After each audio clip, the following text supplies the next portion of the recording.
Petitoscope. Petitoscope. Petitoscope. Le petitoscope. Le quoi? Petitoscope. Le petitoscope.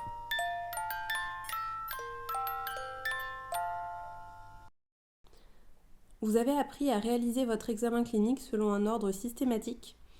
Oubliez ça.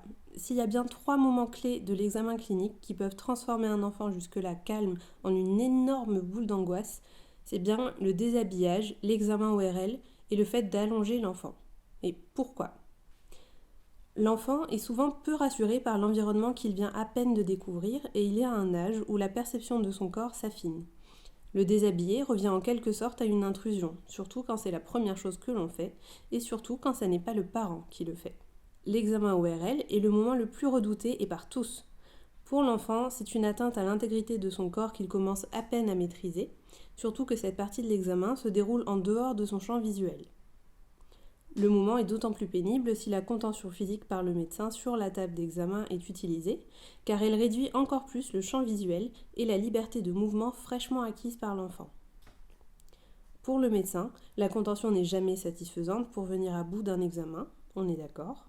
Soit dit en passant, l'examen de la gorge n'est pas forcément utile si la probabilité est faible d'y trouver quelque chose en fonction du motif de consultation.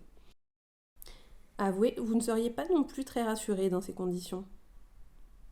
Le déshabillage n'est pas forcément utile dès le départ.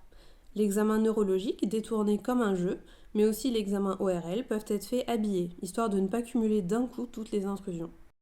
Pour l'examen ORL, le positionnement contre le parent, en l'expliquant au préalable et si le parent est d'accord bien sûr, peut être bien plus rassurant et sécurisant. La séquence expliquer, puis montrer, puis faire peut amener doucement les moments les plus pénibles.